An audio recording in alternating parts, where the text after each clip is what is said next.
क्या आप जानते हैं क्यों भगवान विष्णु बिना तुलसी के कोई प्रसाद स्वीकार नहीं करते? क्यों हर साल उनके शालिग्राम रूप का विवाह माता तुलसी से किया जाता है? इस रहस्य के पीछे छिपी है भक्ति, छल और श्राप से जुड़ी एक अद्भुत कथा माता वृंदा की। बहुत समय पहले धरती पर एक कन्या का जन्म हुआ, नाम था वृंदा। वो बचपन से ही भगवान विष्णु की परम भक्त थी। उनकी भक्ति इतनी गहरी थी कि देवता भी प्रभावित हो गए। समय बीता और वृंदा का विवाह हुआ असुर राजा जलंधर से। वृंदा की पतिव्रता शक्ति के कारण जलंधर अजय हो गया। कोई देव कोई दैत्य उसे परास्त नहीं कर सका।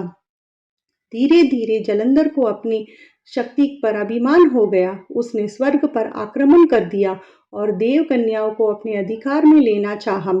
देवता भयभीत होकर श्री हरि विष्णु के पास पहुंचे और प्रार्थना की, प्रभु इस अत्याचार का अंत कीजिए। पर विष्णु जानते थे जब तक वृंदा का सतीत्व अटूट है तब तक जलंधर को कोई नहीं हरा सकता।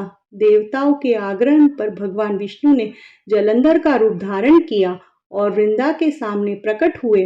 वृंदा ने उन्हें अपने पति समझकर स्पर्श किया और उसी क्षण उनका पतिव्रता धर्म भंग हो गया।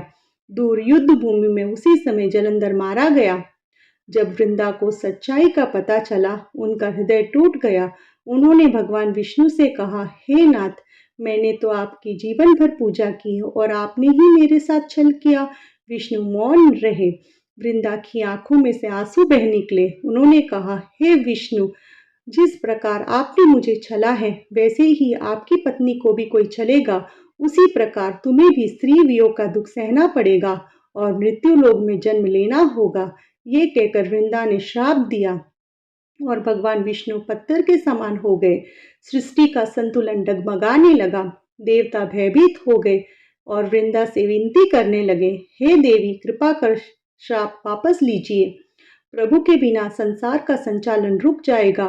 विष्णु ने भी नम्र होकर वृंदा से क्षमा मांगी। वृंदा का हृदय पिघल गया। उन्होंने विष्णु से क्षमा कर दिया और फिर अग्नि में प्रवेश कर सती हो गई। उनकी राख से एक दिव्य पौधा जन्मा, वह थी तुलसी। भगवान विष्णु ने कहा, हे वृंदा, अब से तुम तुलसी कहलाओगी। तुम सदा मेरे प्रिय रहोगी। तुम्हारे बिना मैं कोई प्रसाद स्वीकार नहीं करूंगा और इसलिए हर साल कार्तिक मास की एकादशी के दिन तुलसी विवाह का आयोजन होता है, जिसमें भगवान शालिग्राम और माता तुलसी का विवाह किया जाता है।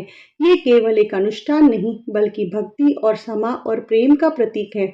अगर आपको माता तुलसी और भगवान विष्णु की दिव्य कथा पसंद आई तो हमारे चैनल अनमोल कहानी सूत्र को सब्सक्राइब करना ना भूलें, क्योंकि ऐसी ही भक्ति और रहस्यमयी कहानियाँ हम रोज लेकर आते हैं आपके लिए।